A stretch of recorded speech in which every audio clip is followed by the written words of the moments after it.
बंधुगण जेतेबेले आमे करोनार कटकणा भितर थिलु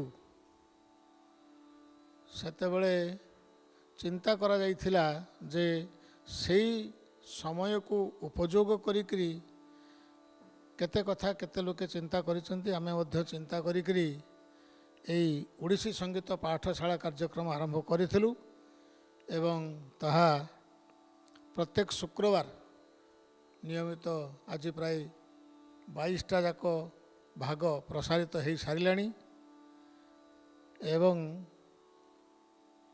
वर्तमान समय रे आमे माने प्राय आउ कोरोना भय रे नाहु तेणु आम मानकर प्रत्येक जो माने आमे संपृक्त ए काम रे अन्यान्य दैनंदिन कार्य जहाँ थिला से सब यथाविधि आरंभ हेलानी कहबार उद्देश्य यह जे से आमको हुए तो पाठशाला कार्यक्रम जमी अधिक समय दे पारुलु सेमती समय आम हाथ में ना तथापि यह नुहे जे आम बंद करदेबू बंद तो प्रश्न उठुनी ये केबे सरीब ता मु भी जानी कारण ओडिसी संगीत विषय रे जी जते गवेषणा कले करुचंती बा करी सारिले कहते से सब ठीक नुह ओडिसी संगीत रे गवेषणार कार्य मु तो कहे प्राय आरंभ हो नहीं एते दिग एते विषय एते प्रकार प्रसंग रही से प्राय आलोचन रे सरीब नहीं तेणु से सब को आखि आगे रखी मझिरे मझिरे से अन्यान्य तत्व कथा हो नांदनिक तत्व हो रस तत्व हो केते कथा तो कहवा को अच्छी ओडिसी संगीत को लेकर कारण आम संगीत नाना प्रकार परिपाटी रे परिपूर्ण तेणु ये बंद हम ना आम यथासंभव जेते अधिक दिन जाए या आम विभिन्न दिगरे आलोचना करवा उचित करूँ तो मोर आज कहवा कथा जे आम एणिकी आउ प्रत्येक सप्ताह रे जमी भाव में पाठशाला ओडिसी संगीत पाठशाला कर आसुलु ताकू सामूहिक भाव में टिके विरति दबा एवं ता बदल रे आमे यहाकू 7 दिन रे न करिकरी प्रत्येक 15 दिन रे मझिरे गोटे शुक्रवार जदि आमे काली शुक्रवार प्रसारित करूचु मझिरे गोटे शुक्रवार हेनी पुणी परवर्ती शुक्रवार एवं एथिपाई आपण मानकर जो आदर सदिच्छा आम प्रति आम सांगे रही आसी ताहा निश्चित भाव निरवच्छिन्न रहिबो आपण माने आमको सहयोग करिवे। धन्यवाद।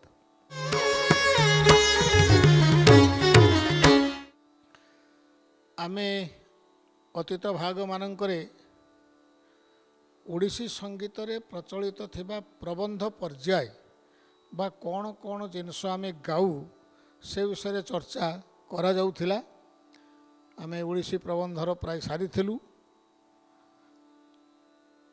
चंपू प्रसंग चली तेबे चंपू सहित संपर्क रक्षा करुथिबा 3टी विषय चंपू चौपदी एवं चौतीसा ए विषय रे आमे प्राय चंपू चौपदी विषय सरिलाणी चौतीसा बाकी अछि मु आगरू कहिछि जे चंपू आउ चौपदी चंपू एवं चौपदी दीटा जाक गोटे जिनिस नुह आमे कहीं के जानी चौपदी की चंपू कहूँ कि चंपू को चौपदी भी कहीदे ता नुह तार रचनागत विशेषकर रचनागत दृष्टि देखिले चंपू एवं चौपदी संपूर्ण पार्थक्य जदि बा सांगीतिक वैशिष्ट्य एतेटा प्रतिपादित है नहीं किंतु भविष्यत रे निश्चित भाव में जमी चंपू गायन ठारू चौपदी गायनर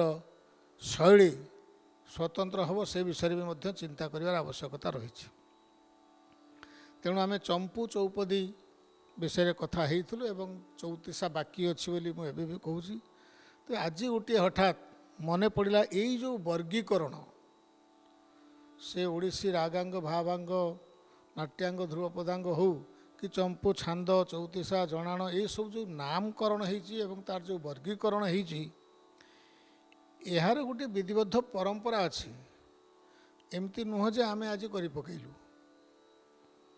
कारण आम गीतर ବା ସଙ୍ଗୀତରେ ପ୍ରଚଳିତ ଥିବା ଗୀତମାନଙ୍କୁ ଅତୀତରେ ଏପରିକି ସଙ୍ଗୀତ ରତ୍ନାକର ତ୍ରୟୋଦଶ ଶତାବ୍ଦୀ କିମ୍ବା ତା ପୂର୍ବରୁ ବି ନାଟ୍ୟଶାସ୍ତ୍ର ଯାଏ ବି ଯଦି ଦେଖିବା ସେ ଗୀତର ବିଭିନ୍ନ ପ୍ରକାର ବିଭାଗୀକରଣ କରାଯାଇଛି।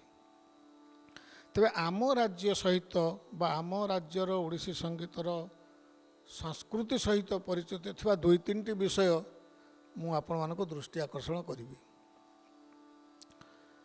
ଗୋଟେ ହେଲା ଯେଉଁ ବର୍ଗୀକରଣ କଥା ମୁଁ କହୁଥିଲି, ଆମ ରାଜ୍ୟରେ ଯେତେ ସଂସ୍କୃତ ଗ୍ରନ୍ଥ ଲେଖାଯାଇଛି ସଙ୍ଗୀତକୁ ନେଇକରି ସେଥିରେ ଗୋଟେ ପ୍ରକାର ବର୍ଗୀକରଣ ଦେଖାଯାଏ। ମୁଁ ଯାହା ଅଧ୍ୟୟନ କରିଛି ପରବର୍ତ୍ତୀ ସମୟରେ କବି ସମ୍ରାଟ ଉପେନ୍ଦ୍ର ଭଞ୍ଜ ସେ ମଧ୍ୟ ଆମ ଗୀତମାନଙ୍କର କିଛି କିଛି ଅଲଗା ଭାବରେ ବର୍ଗୀକରଣ କରିଛନ୍ତି।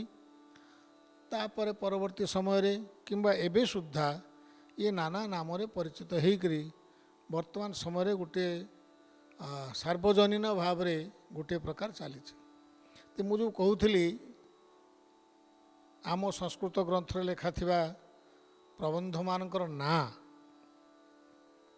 ବା ପ୍ରବନ୍ଧ ଗୀତର ବର୍ଗୀକରଣ ସେ ଅତୀତରେ ସଙ୍ଗୀତ ରତ୍ନାକର ବି ଏହା କହିଛନ୍ତି ଏବଂ ପରବର୍ତ୍ତୀ ସମୟରେ ଆମେ ତ ଆମର ବର୍ତ୍ତମାନ ଆଦର୍ଶ ଗ୍ରନ୍ଥ ହେଉଛି ଗୀତ ପ୍ରକାଶ, କିନ୍ତୁ ଗୀତ ପ୍ରକାଶର ଗୋଟେ ଆଦର୍ଶ ଗ୍ରନ୍ଥ ଥିଲା, ସେଟା ହେଉଛି ସଙ୍ଗୀତ ସାର, ଯାହାକୁ ଲେଖିଛନ୍ତି ହରିନାୟକ। ସେ ପୋଥିଟି ବର୍ତ୍ତମାନ ସୁଦ୍ଧା ମୋ ଜାଣିବାରେ ଅପ୍ରକାଶିତ ଅଛି, କାହା ପାଖରେ ଥାଇପାରେ ବି। ତେବେ ମୋର ଆଦର୍ଶ ବିଶେଷ କରି ଗବେଷଣା କ୍ଷେତ୍ରରେ ମୁଁ ଯାହାଙ୍କୁ ଅତ୍ୟନ୍ତ ସମ୍ମାନ ଦୃଷ୍ଟିରେ ଦେଖେ ଏବଂ ଗ୍ରହଣ କରେ ତାଙ୍କ ମତାମତକୁ, ସେ ହେଲେ ପଣ୍ଡିତ ନୀଳମାଧବ ପାଣିଗ୍ରାହୀ। ସିଏ ବି ସଙ୍ଗୀତ ସମୟ ସାର ବା ସଙ୍ଗୀତ ସାର ନଟ୍ ସମୟ ସାର ଆଉ ଗୋଟେ ଗ୍ରନ୍ଥ, ହରିନାୟକଙ୍କର ସଙ୍ଗୀତ ସାର, ତାର କିଛି ହାତ ଲେଖା ପୋଥି ଆକାରରେ ମୋତେ ମଧ୍ୟ ଦେଇଥିଲେ। ସେ ଆଜି ଯାଏ ମୋ ଅଯୋଗ୍ୟପଣରୁ ସେ ବି ଆଲୋକକୁ ଆସିନି, କିନ୍ତୁ ଅଛି ମୋ ପାଖରେ। ଏଇ ସଙ୍ଗୀତ ସାର ଇଏ ହେଉଛି ହରିନାୟକଙ୍କର ଲେଖା ଏବଂ ଗୀତ ପ୍ରକାଶ ତାଙ୍କୁ ବହୁତ ଅନୁସରଣ କରିଛନ୍ତି। କହିବାର ଉଦ୍ଦେଶ୍ୟ ହେଲା ଏଇ ଯେଉଁ ଗ୍ରନ୍ଥମାନଙ୍କରେ ସେତେବେଳେ ଗୀତର କି ପ୍ରକାର ଭେଦ ସବୁ ଲେଖା ହେଇଛି। କୁହାଗଲା ଯେ ଗୀତ ଦୁଇ ପ୍ରକାର, ଗୋଟେ କ'ଣ ନା ନିବଦ୍ଧ ଆଉ ଅନିବଦ୍ଧ। ନିବଦ୍ଧ ଅନିବଦ୍ଧ ଗୀତ ପରେ ଯେଉଁ ନିବଦ୍ଧ ଗୀତଟା ହେଲା ସ୍ୱାଭାବିକ ତାଳବଦ୍ଧ ଭାବରେ, ତାର ପୁଣି ତାକୁ ବିଭାଗୀକରଣ କରାଗଲା। ସେ ହରିନାୟକଙ୍କର ଗ୍ରନ୍ଥରେ ବି ଅଛି କିମ୍ବା ଆମ କୃଷ୍ଣଦାସ ବଡ଼ଜେନା ମହାପାତ୍ରଙ୍କର ଗୀତ ପ୍ରକାଶରେ ବିସ୍ତୃତ ଭାବରେ ଆଲୋଚନା ହେଇଛି। ସେ କ'ଣ କହିଲେ କୃଷ୍ଣଦାସ? ନିବଦ୍ଧ ଗୀତ ଭେଦ ଶୁଦ୍ଧମ୍ ଶାଳଗମ୍ ବା ଛାୟାଲଗମ୍ ଶୁଦ୍ଧମ୍ ଛାୟାଲଗମ୍ ତଥା କ୍ଷୁଦ୍ର ଚେତି ତ୍ରିଧା ଭେଦମ୍। ଶୁଦ୍ଧ, ଛାୟାଲଗ ଏବଂ କ୍ଷୁଦ୍ର ଗୀତ, ଇଏ ତାକୁ 3 ଭାଗରେ ବିଭକ୍ତ କରାଗଲା ବୋଲି କହିଲେ। ଏବଂ ଶୁଦ୍ଧ ଗୀତ କ'ଣ କହିଲେ? ଧାତୁ ଅଙ୍ଗ ଜାତି ଆଳାପ ଯୁକ୍, ଯେଉଁ ପ୍ରକାର ଗୀତରେ ଯେଉଁ କହନ୍ତି ଉଦ୍ଗ୍ରାହ ମେଳାପକ ଇତ୍ୟାଦି ଧାତୁ ବା ତାକୁ କହନ୍ତି ପ୍ରବନ୍ଧାବୟବ, ପ୍ରବନ୍ଧର ଶରୀର ବିଶେଷ, ତାପରେ ଜାତି ମେଦିନୀ ପାବନୀ ମୁଁ ଆଗରୁ ବି କହିଥିଲି 5 ପ୍ରକାର ଜାତି, ଅଙ୍ଗ ସ୍ୱର ପାଟ ତାଳନ 6 ଏବଂ ଆଳାପ ଇତ୍ୟାଦି, ଏସବୁ ସହିତ ଯେଉଁ ସଙ୍ଗୀତ ଗାନ କରାଯାଏ ତାକୁ କୁହାଗଲା କ'ଣ ନା ଶୁଦ୍ଧ ଗୀତ। ଆମେ ବୁଝିପାରୁଥିବା ଶୁଦ୍ଧ ଶବ୍ଦର ଅର୍ଥ ଅନୁସାରେ ସେ ଗୀତର ଶୁଦ୍ଧ, ଏବଂ ସେ ଶୁଦ୍ଧ ଗୀତକୁ କୁହାଗଲା ଶୁଦ୍ଧ ଗୀତମେବ ପ୍ରବନ୍ଧ ମୁଚ୍ୟତେ। ଶୁଦ୍ଧ ଗୀତ ହିଁ ପ୍ରବନ୍ଧ କୁହାଯାଏ। ଯେଉଁଟା ପ୍ରବନ୍ଧ, ଆମ ଭାରତୀୟ ସଙ୍ଗୀତରେ ପ୍ରବନ୍ଧ ଗାୟନ ଅତ୍ୟନ୍ତ ଗୁରୁତ୍ୱପୂର୍ଣ୍ଣ ବିଷୟ ଏବଂ ତାକୁ ଆମେ ଓଡ଼ିଶାରେ ବି ପ୍ରବନ୍ଧ ପର୍ଯ୍ୟାୟ କହୁଛୁ। ଆମ ଗାୟନର ପରମ୍ପରାକୁ ପ୍ରବନ୍ଧରେ ଭାଗ କରିଛୁ। ଏଇ ଯେଉଁ ଶୁଦ୍ଧ ଗୀତମ ଏବଂ ପ୍ରବନ୍ଧ ମୁଚ୍ୟତେ। ପ୍ରବନ୍ଧ ମୁଚ୍ୟତେ ହେଲେ କେମିତିକା ନା ପିଓର, ତାକୁ ପଣ୍ଡିତ ନୀଳମାଧବ ପାଣିଗ୍ରାହୀ ଏହିଭଳି ଭାବରେ କରିଛନ୍ତି। ପିଓର କିମ୍ବା ହାଇ କ୍ଲାସ୍, ଉଚ୍ଚ କୋଟିର। ତେଣୁ ଇଏ ହେଲା ଶୁଦ୍ଧ ଗୀତ କୁହାଗଲା। ତାପରେ ଛାୟା ଲଘୁ କୁହାଯାଇଥିଲା। କ'ଣ ନା ଅସ୍ୟ ଛାୟା ଲଗନ୍ତ୍ୟସ୍ମାତ୍ ଗୀତମ୍ ଛାୟାଲଗମ୍ ମତମ୍। ଅସ୍ୟ ମାନେ ଶୁଦ୍ଧସ୍ୟ, ଆମେ ଆଗେ ଶୁଦ୍ଧ ଆଲୋଚନା କଲେ ଏବଂ ଶୁଦ୍ଧ ଗୀତର ଛାୟାରେ ଯାହା ଗାଇବା ହେଲା, ଶୁଦ୍ଧସ୍ୟ ଲଗନ୍ତି, ଶୁଦ୍ଧ ସହିତ ଲାଗୁଥିବା ଛାୟା ଅନୁସାରେ ତାକୁ କୁହାଗଲା କ'ଣ ନା ଛାୟା ଲଗ। ଏବଂ ଏହାର ଅନ୍ୟ ନାଁ ମଧ୍ୟ ଅଛି ନା ଶାଳଗ। ଛାୟାଲଗକୁ ଆମେ ଶାଳଗ ମଧ୍ୟ କହୁ। ଏଇ ଯେଉଁ କୁହାଗଲା ଯେ ଶୁଦ୍ଧସ୍ୟ ଲଗତି ଛାୟା, ଛାୟାଟା କେତେ? ସେ କହୁଛି ଯତ୍କିଞ୍ଚିତ୍ ଲକ୍ଷଣ ଭେଦମ୍, ଯତ୍କିଞ୍ଚିତ୍ ଲକ୍ଷଣ ଭେଦମ୍। ଯେତେବେଳେ ଆମେ ଶୁଦ୍ଧ ଗୀତ ଗାଉଛୁ ସେତେବେଳେ ଯେଉଁ ଆଳାପ, ଅଙ୍ଗ, ଜାତି, ଧାତୁ ଆଦି ନିୟମରେ ଗାଉଛୁ, ସେଥିରୁ ଯତ୍କିଞ୍ଚିତ୍ କିଛି କିଛି ଲକ୍ଷଣ ଯଦି ଭେଦ ହୋଇଗଲା, କମିଗଲା, ତାହେଲେ ସେ ଛାୟା ଲଗ ହୋଇଗଲା। କାରଣ ସେଇ ଛାୟାରେ ଇଏ ପ୍ରସ୍ତୁତ ହେଲା। ତା ପରବର୍ତ୍ତୀ ତିନିଟା ଆମେ କହିଥିଲୁ କ୍ଷୁଦ୍ର ଗୀତ। କ୍ଷୁଦ୍ର କ'ଣ କହିଲା ନା ବାକ୍ୟସ୍ୟ ସର୍ବତ୍ର ଆବଶ୍ୟକମ୍। ବାକ୍ୟ ତାମାନେ ଗୋଟିଏ ଅନ୍ୟ ଅର୍ଥରେ ଏହା ଭାଷା ପ୍ରଧାନ, କେବଳ ଭାଷାର ହିଁ ପ୍ରାଧାନ୍ୟ ରହିବ ଏବଂ ସେ ହେବ କ'ଣ ନା କ୍ଷୁଦ୍ର ଗୀତ। ଶୁଦ୍ଧ ଏବଂ ଛାୟାଲଗ ଲକ୍ଷଣର ସେ ଗୋଟେ କହିଛନ୍ତି, ଶୁଦ୍ଧ ଆଉ ଛାୟାଲଗ ଲକ୍ଷଣର ନ ଅତ୍ର ଅଭିମତ। ଶୁଦ୍ଧ ଗୀତର ଯାହା ଲକ୍ଷଣ ଥିଲା, ଛାୟାଲଗର ଯାହା ଲକ୍ଷଣ ହେଲା, ଇଏ ନ ଅତ୍ର, ଅତ୍ର ମାନେ କ୍ଷୁଦ୍ର ଗୀତରେ ନ ନାହିଁ, ଏଠାରେ ନାହିଁ ବୋଲି ମତ ଅଛି, ନ ଅତ୍ର ଅଭିମତ। ତାମାନେ ଆମେ ଯଦି ଆମ ଭାଷାରେ କହିବା ଯେ ଯେଉଁଟା ସମ୍ପୂର୍ଣ୍ଣ ଶୁଦ୍ଧ ରାଗରେ ସେ ହେଲା ଶୁଦ୍ଧ ଗୀତ, ଏବଂ ରାଗର ଛାୟାରେ ଅନ୍ୟାନ୍ୟ ରାଗ ମିଶାଇ ଯେମିତି ଆମେ ଭାବାଙ୍ଗ ପ୍ରଧାନ ଗୀତମାନ ଗାଉଛୁ, ସେସବୁ ଶାଳଗ ଗୀତ। ଏବଂ ତାଠାରୁ ନ୍ୟୁନ ଭାଷା ପ୍ରଧାନ ଗୀତ ଯେଉଁଥିରେ ପ୍ରାୟ ଶୁଦ୍ଧ ଆଉ ଶାଳଗର ଲକ୍ଷଣ ନଥିବ, ସିଏ ହେବ କ୍ଷୁଦ୍ର ଗୀତ। ଏବଂ ଏଇ କ୍ଷୁଦ୍ର ଗୀତକୁ ଅନ୍ୟ ଭାଷାରେ କ'ଣ କହନ୍ତି ନା ଶଙ୍କର ବା ସଂକୀର୍ଣ୍ଣ ତାହା ମଧ୍ୟ କହନ୍ତି।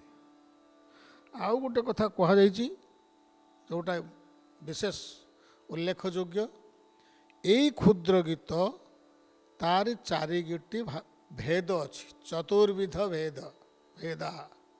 ସେ ଚତୁର୍ବିଧ ବା ଚାରି ପ୍ରକାର କ'ଣ ନା ଚିତ୍ରପଦା, ଚିତ୍ରକଳା, ଧ୍ରୁବପଦା ପରା, ପାଞ୍ଚାଳୀ ମତ। ଚିତ୍ରପଦା, ଚିତ୍ରକଳା, ଧ୍ରୁବପଦା ଏବଂ ପାଞ୍ଚାଳୀ। ଇଏ କ'ଣ ହେଉଛି ନା ଯେଉଁ ଗୀତର ତିନି ଗୋଟି ଭେଦରୁ ଯେଉଁଟା ସବୁଠାରୁ ସଂକୀର୍ଣ୍ଣ ଗୀତ ଥିଲା କ୍ଷୁଦ୍ର, ତାର ଚାରି ଗୋଟି ଭେଦ। ଆମେ କେହି କେହି ବର୍ତ୍ତମାନ କହୁଛୁ ଯେ ଆମେ ଆଉ ଏ ଓଡ଼ିଶୀ ଛାନ୍ଦ ଚମ୍ପୁ ଭଜନ ଜଣାଣ ନ କହିକିରି ଆମ ସଙ୍ଗୀତର ପ୍ରବନ୍ଧକୁ ଏମିତି ଚିତ୍ରପଦା, ଚିତ୍ରକଳା, ପାଞ୍ଚାଳୀ, ଧ୍ରୁବପଦା କହିବା ଉଚିତ। ତେବେ ଏତିକି ଜାଣି ରଖିବା ଦରକାର, ଇଏ ଯେଉଁ ବର୍ଗୀକରଣ କ୍ଷୁଦ୍ର ଗୀତର ବର୍ଗୀକରଣ, ଆମର ରାଗ ରାଗିଣୀ ଯୁକ୍ତ ସଙ୍ଗୀତ, ଶୁଦ୍ଧ ସଙ୍ଗୀତ, ସିଏ ଚାଲିଯାଉଛି ଶୁଦ୍ଧ ଗୀତକୁ ବା ପ୍ରବନ୍ଧକୁ, ଏବଂ ତାର ପରବର୍ତ୍ତୀ ପର୍ଯ୍ୟାୟ ଛାୟାଲଘୁକୁ ଚାଲିଯାଉଛି। କିନ୍ତୁ କ୍ଷୁଦ୍ର ଗୀତରେ ଯେହେତୁ ସଂକୀର୍ଣ୍ଣ ବା ଶଙ୍କର, ଏହାର କ୍ଲାସିଫିକେସନ୍ ବା ବର୍ଗୀକରଣ ଯାହା, ତାହା ଆମର ଶୁଦ୍ଧ ଓଡ଼ିଶୀ ସଙ୍ଗୀତର ସାମଗ୍ରିକ ବର୍ଗୀକରଣ ହେବ, ଏଇଟା ମୋତେ କାହିଁ ଠିକ୍ ଲାଗେନି। ତେଣୁ ଆମେ ଇଏ ଶାସ୍ତ୍ରର କଥା ଏବଂ ଗୋଟେ ସମୟର କଥା, ଏ ସମସ୍ତ ଯେଉଁ ବିଭାଗୀକରଣ ଆମ ସଙ୍ଗୀତ ଶାସ୍ତ୍ର ମାନଙ୍କରେ ଅଛି, ଗୀତର ଉଦାହରଣ ଦିଆଯାଇଛି କିନ୍ତୁ ସବୁ ସଂସ୍କୃତରେ। ବର୍ତ୍ତମାନ ଭଳି ଆମ ଓଡ଼ିଶୀ ସଙ୍ଗୀତର ଛାନ୍ଦ ଚମ୍ପୁ ଏସବୁକୁ ଦିଆଯାଇ ନାହିଁ। ତେଣୁ ସିଏ ସମୟରେ ବିଶେଷ କରି ଗୀତ ପ୍ରକାଶ 1565 ଷୋଡ଼ଶ ଶତାବ୍ଦୀ କଥା, 400-500 ବର୍ଷ ତଳର କଥା। ସେତେବେଳେ ଆମ ଗୀତର ଏହି ପ୍ରକାର ବିଭାଗୀକରଣ ଥିଲା। କାଳକ୍ରମେ ଯେତେବେଳେ ବହୁ ପରିମାଣରେ ଓଡ଼ିଶୀ ସଙ୍ଗୀତ ବା ଓଡ଼ିଶୀ ଗୀତ ଇତ୍ୟାଦି ଲେଖାଗଲା, ସେଥିରେ 2-3ଟି କଥା ଅଛି, ଯଥା ପାଞ୍ଚାଳି। ଆମେ ହୁଏତ ପାଞ୍ଚାଳି ଇତ୍ୟାଦି କହିସାରିବା, ତାପରେ ସେଇ ପର୍ଯ୍ୟାୟକୁ ଯିବା। ଏଇଟା ହେଲା କ'ଣ ନା, ମୁଁ ଚିତ୍ରପଦା ଚିତ୍ରକଳା କଥା କହିଲି। ତେଣୁ ଚିତ୍ରପଦାଟା କ'ଣ ନା, ପଦେଇ ବୈଚିତ୍ର୍ୟ ସଂଯୁକ୍ତା, ପଦରେ ବୈଚିତ୍ର୍ୟ ଥିବ, ପଦ ରଚନାରେ ବୈଚିତ୍ର୍ୟ ଥିବ।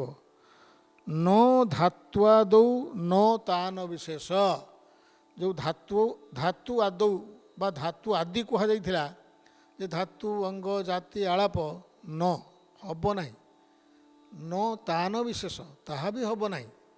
ତେଣୁ ଇଏ ହେଉଛି ତାର କେବଳ ପଦର ବିଚିତ୍ରତା ରହିବ। ତେଣୁ ଇଏ ଆହୁରି ପୁଣି କ'ଣ ନା, ଇଏ ଦ୍ୱିପଦା ହେଇପାରେ, ତ୍ରିପଦା ହେଇପାରେ, ଚତୁଷ୍ପଦ ହେଇପାରେ, ଛପଦ ହେଇପାରେ କିମ୍ବା ଅଷ୍ଟପଦୀ। ଆମର ଏସବୁ ଗୀତ ଅଛି ଏବଂ ସଂସ୍କୃତରେ ଏହା ସବୁ ବହୁତ ଉଦାହରଣ ଦିଆଯାଇଛି। କାଳକ୍ରମେ ଆମର ଚତୁଷ୍ପଦୀ କି ଅଷ୍ଟପଦୀ ଏସବୁ ବିଭିନ୍ନ ବିଭାଗ ରହିଆସିଛି କିଛି କିଛି। କିନ୍ତୁ ଇଏ ହେଉଛି କ'ଣ ନା, ଚିତ୍ରପଦା କ୍ଷୁଦ୍ର ଗୀତର ବୈଶିଷ୍ଟ୍ୟ କ'ଣ ଥିବ ନା, ନ ଧାତ୍ୱାଦୌ ନ ତାନ ବିଶେଷ। ପୁଣି ସେ କ'ଣ ହେଲା ନା, ତ୍ରିପଦା ଚତୁଷ୍ପଦା ଯାବତ୍ ଅଷ୍ଟପଦା ଚିତ୍ରକଳା ଭେଦ। ଗୋଟେ ମଜା କଥା ହେଲା ଯେ ଏଇ ଧରଣର ଗୀତକୁ ଗୀତ ପ୍ରକାଶକାର ଗୋଟେ ଶବ୍ଦ କହିଛନ୍ତି, ୟଂ ଏବ ଚୁଟୁକିଳା ମତମ୍। ସେ କାହିଁକି, କାରଣ ଆମେ ଯେମିତି ଆଜିକାଲି କହୁ ଚୁଟକିଳା ବୋଇଲେ ଗୋଟେ କ'ଣ ଏମିତି ଗୋଟେ ଅନ୍ୟାନ୍ୟ ଧରଣର ଗୀତ କି ବୋଲି କି ଢଗ, କିନ୍ତୁ ସେ ତାକୁ କହିଛନ୍ତି ଇୟମେବ, ଏଇ ଯେଉଁ ଚିତ୍ରପଦା ୟାକୁ ଚୁଟୁକିଳା ମାହୁଁ, ଚୁଟୁକିଳା ମଧ୍ୟ କୁହାଯାଏ। ତେବେ ସେ ଅଲଗା ପ୍ରସଙ୍ଗ। ଇଏ ହେଉଛି ମୁଁ କହୁଛି କ୍ଷୁଦ୍ର ଗୀତର କଥା, ଚିତ୍ରପଦା। ତାପରେ ଆସୁଛି ସେଇଭଳି ଭାବରେ ଚିତ୍ରକଳା, ପାଞ୍ଚାଳି, ଧ୍ରୁବପଦା। ଚିତ୍ରକଳାରେ କଳା ବୈଚିତ୍ର୍ୟ ଥିବା ଦରକାର। ତେଣୁ ଏସବୁ ଯେଉଁ ବର୍ଗୀକରଣ କରାଯାଇଛି ସେତେବେଳର ଆବଶ୍ୟକତା ଅନୁସାରେ ବା ଗୀତର ଚଳଣି ଅନୁସାରେ କରାଯାଇଛି। ପାଞ୍ଚାଳି ବହୁଭି ପଦେଇ, ବହୁ ପଦ ବିଶିଷ୍ଟ ରଚନାକୁ ପାଞ୍ଚାଳି ଆମେ କହୁଛୁ। ସେ ପୁଣି କ'ଣ ନା, 2 ପ୍ରକାର, ସାଧ୍ରୁବା ଧ୍ରୁବା, ସଧ୍ରୁବା ଆଉ ଅଧ୍ରୁବା। ସଧ୍ରୁବା ଧ୍ରୁବ ସହିତ ଏବଂ ଅଧ୍ରୁବା ଧ୍ରୁବ ରହିତ, ଘୋଷା ଅଛି କିମ୍ବା ନାହିଁ। ଆମ ଏଇ ଯେଉଁ ପାଞ୍ଚାଳି ନାମରେ ସଙ୍ଗୀତ ପ୍ରାୟ ଆମ ନିକଟବର୍ତ୍ତୀ ରାଜ୍ୟ ପଶ୍ଚିମବଙ୍ଗରେ ଏବେ ବି ପରିଚିତ, ପ୍ରଚଳିତ ମଧ୍ୟ। ଆମର ପାଞ୍ଚାଳି ନାମରେ ନିର୍ଦ୍ଦିଷ୍ଟ ପ୍ରବନ୍ଧ ପ୍ରାୟ ନାହିଁ। କିନ୍ତୁ ଆମେ କ'ଣ କରୁ, ଆମର ଯେଉଁ ଛାନ୍ଦ ଅଛି, ଛାନ୍ଦକୁ ଛାନ୍ଦ କହୁ, ତାକୁ ପାଞ୍ଚାଳି କହୁନା, କିନ୍ତୁ ତାକୁ ପାଞ୍ଚାଳି ଜାତୀୟ ପ୍ରବନ୍ଧ ବୋଲି କହିଥାଉ। କାରଣ ସେ ବହୁପଦ ବିଶିଷ୍ଟ, ସେଥିରେ କେତେବେଳେ ଧ୍ରୁବା ଅଛି କି ନାହିଁ। ଆମର ପ୍ରାୟ ଅଧିକାଂଶ ଅଧ୍ରୁବା ପାଞ୍ଚାଳି, ଯେଉଁଗୁଡ଼ାକୁ ପାଞ୍ଚାଳି ଲକ୍ଷଣ ଥିବାରୁ ଆମେ ତାକୁ ପାଞ୍ଚାଳି କହୁନା, କିନ୍ତୁ ଆମ ଛାନ୍ଦକୁ ଆମେ ପାଞ୍ଚାଳି ସାଙ୍ଗରେ ସମାନ ବୋଲି କହୁ। ସେମିତି ଧ୍ରୁବପଦା ଗୋଟେ ରହିଲା। ଧ୍ରୁବପଦା ସେ 2 ପଦ ହେଇପାରେ, 3 ପଦ ହେଇପାରେ, 4 ପଦ ବି କଦାପି କେବେ କେବେ ହେଇପାରେ। ଏବଂ ଏ ଧ୍ରୁବପଦାରୁ ପ୍ରାଚୀନ ପ୍ରବନ୍ଧ ଗାନରୁ ଧ୍ରୁପପଦା, ସେ ଧ୍ରୁପଦ ଯାହା କିଛି ହେଇଛି। ତେଣୁ ଇଏ ଥିଲା ସେ ସମୟରେ ସେତେବେଳର ଆମ ଗୀତର ବିଭାଗୀକରଣ, ଶୁଦ୍ଧ, ଶାଳଗ, ସଂକୀର୍ଣ୍ଣ। ଶୁଦ୍ଧ ଗୀତ ଯାହା ଆମ ହିସାବରେ ବର୍ତ୍ତମାନ ରାଗ ରାଗିଣୀରେ ନୀତି ନିୟମରେ ଶୁଦ୍ଧ ଭାବରେ। ଶାଳଗ ସେ ଏଇ ଯେଉଁ ଶୁଦ୍ଧ ଗୀତର ଲକ୍ଷଣରୁ କିଛି କମ୍ ରହିବ, କିନ୍ତୁ ସଂକୀର୍ଣ୍ଣ ଜାତି ବା କ୍ଷୁଦ୍ର ଜାତିର ଗୀତରେ ଏ ସମସ୍ତର କିଛି ଆବଶ୍ୟକତା ନାହିଁ। ଏବଂ ଏଇ କ୍ଷୁଦ୍ର ଗୀତ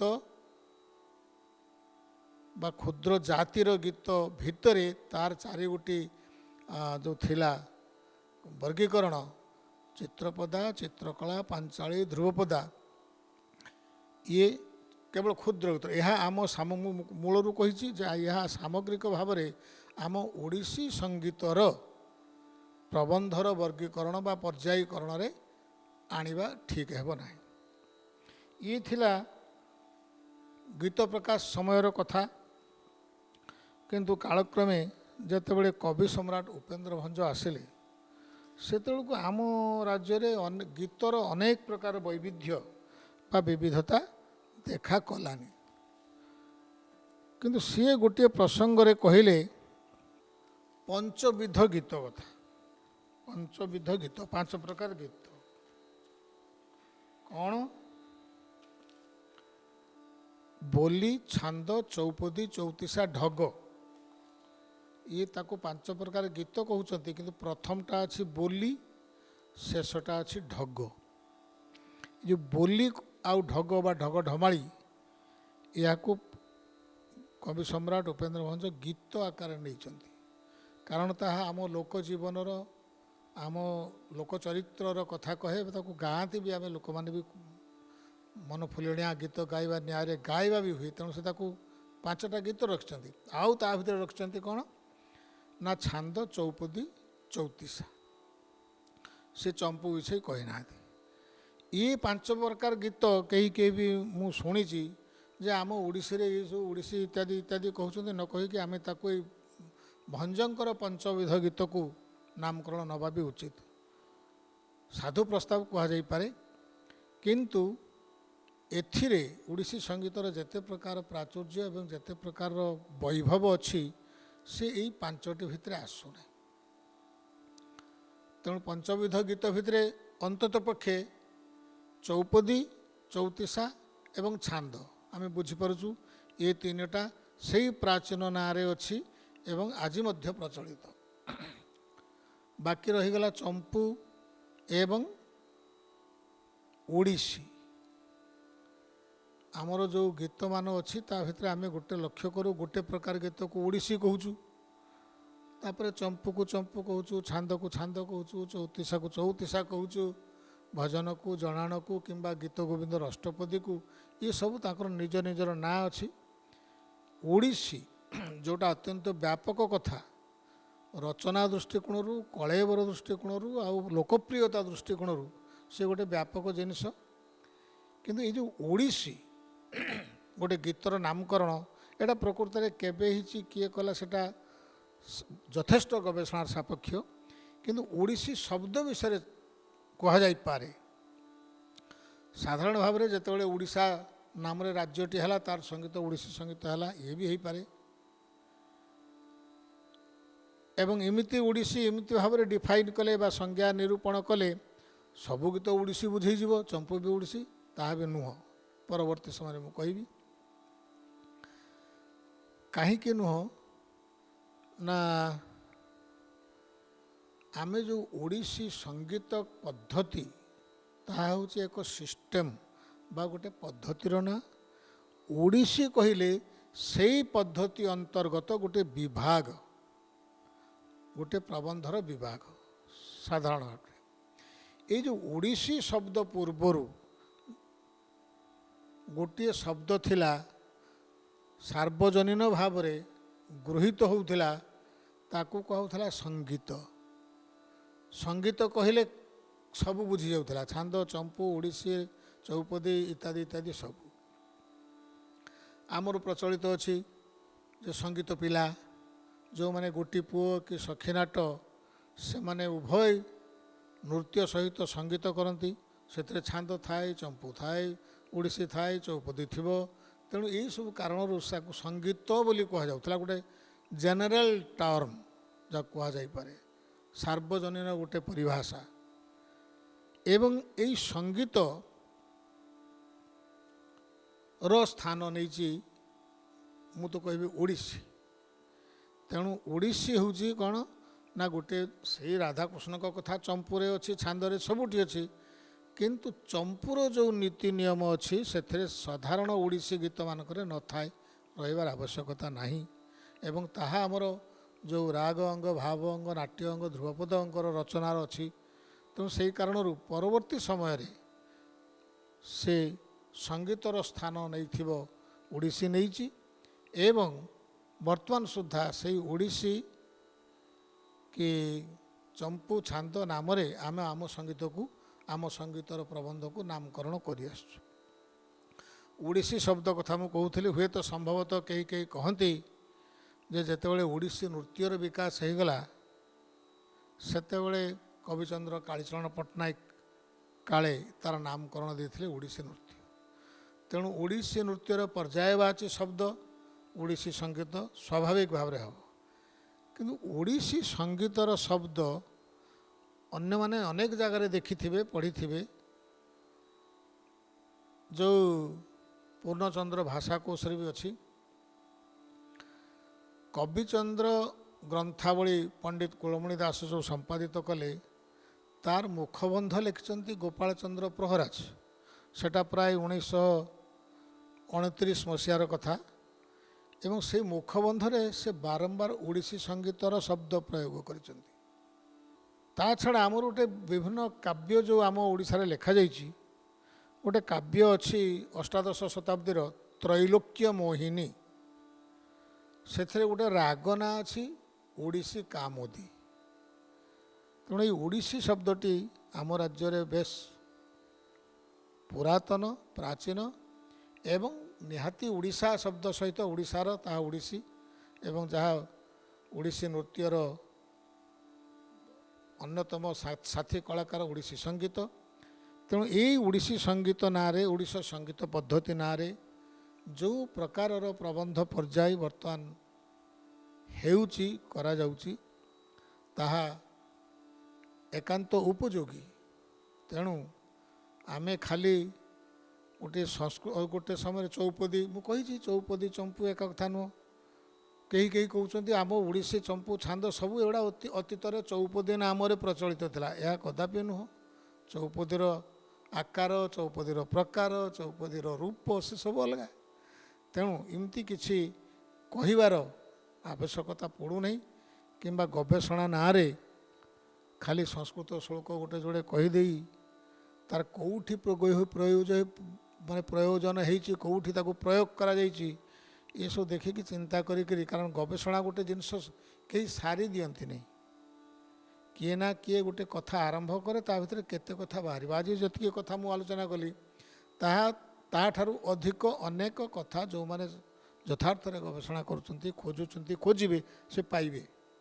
କାରଣ ମୁଁ ମୂଳରୁ ଯାହା କହିଥିଲି, ଓଡ଼ିଶୀ ସଙ୍ଗୀତର ଗବେଷଣା କେବେ ସରିଯାଇନି, ମୁଁ ତ କହୁଛି ଆରମ୍ଭ ହେଇନି। ବନ୍ଧୁଗଣ, ଆପାତତଃ ଏ ସପ୍ତାହ ପାଇଁ ଆମେ, ଏ ସପ୍ତାହ ତ ନୁହେଁ, ଯାହା ମୁଁ କହୁଥିଲି, ଆମର ଏଣିକି 15 ଦିନରେ ଥରେ ସଙ୍ଗୀତ ପାଠଶାଳାର ସାକ୍ଷାତକାର ହେବା। ତେଣୁ ଆପାତତଃ ଆଜିର ଆଲୋଚନାରେ ମୁଁ ଏଠି ବିରତି ଦେଉଛି। ଆମେ କାଲି ଗୋଟିଏ ଶୁକ୍ରବାର, ତା ପରବର୍ତ୍ତୀ ଶୁକ୍ରବାରକୁ ଛାଡ଼ିକରି ତା ପରବର୍ତ୍ତୀ ଶୁକ୍ରବାର ଆମେ ପୁଣି ସାକ୍ଷାତ ହେବା ଏବଂ ଏହି ପାଠଶାଳାରେ ଅନ୍ୟାନ୍ୟ ବହୁ ବିଷୟରେ ଆଲୋଚିତ ହେବ। ଧନ୍ୟବାଦ।